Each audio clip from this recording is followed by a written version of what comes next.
বিষয় এসএনআর ব্যবসায়িক জীবনে এসিজিপি পঞ্চায়েত সমিতির সভাপতি সুবিধাভোগী তহবিল কি? এসিজিপি পঞ্চায়েত সমিতির সভাপতি তহবিল হল এসিজিপি প্রকল্পের একটি কমিশন ভিত্তিক তহবিল। এই কমিশনে একটি এসিজিপি মেম্বারশিপের কমিশন এবং অন্যটি হল মেম্বারশিপ আর্নিং কমিশন।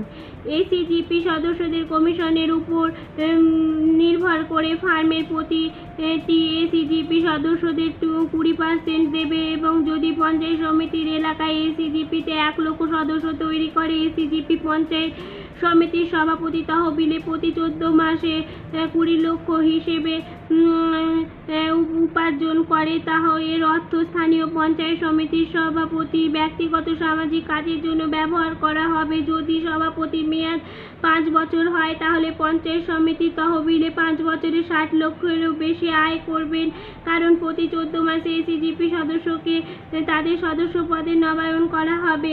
এসিজিপিতে আর্নিং কমিশনে ফান্ডের এসিজিপি সদস্যদের উপর উপার্জনের ভিত্তি হিসেবে করা। যদি এসিজিপিতে প্রতি 14 মাস পরে 15 লক্ষ উপার্জন করে তাহলে এসিজিপি সদস্যদের কমিশনে এসিজিপি সদস্যদের মোট উপার্জনের 1%। তাই আমরা হিসেব করব যে কমিশনে 15 লক্ষের 1%তে 15,000 আমরা দেখতে পাই এসিজিপি সদস্যদের প্রত্যেক কমিশনে 15,000। যদি একটি পঞ্চায়েত সমিতিতে এসিজিপিতে 1 লক্ষ সদস্য থাকে তাহলে এসিজিপি পঞ্চায়েত সমিতির সভাপতির মোট উপার্জন হিসেবে গণনা করা হবে 15 করোড়। প্রতি 14 মাস পরে এসিজিপি পঞ্চায়েতের সভাপতিতে 5 বছরের পরিপ্রেক্ষিতে তহবিলে 45 করোড়ে আয় করে।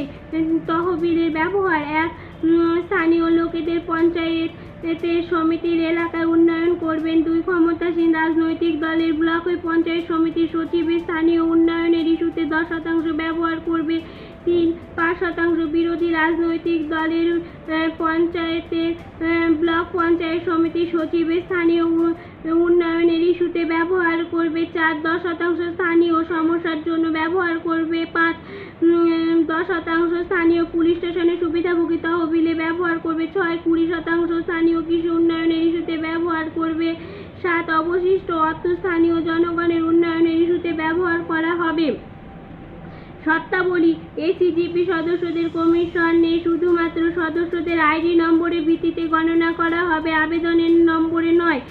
2 এসিজিপি মেম্বারশিপের আর্নিং কমিশনে শুধুমাত্র চূড়ান্ত পরিমাণে গণনা করা হবে। প্রতি 14 মাস পরে এসিজিপি সদস্যদের ব্যাংক অ্যাকাউন্টে জমা করা হবে। 3 কমিশনের বিষয়ে সমস্ত বিরোধ শুধুমাত্র এসএনআর বিজনেস লাইফের অ্যাডভোকেটের প্যানেলের তালিকায় প্যানেলে থাকা অ্যাডভোকেটদের দ্বারা সমাধান করা হবে।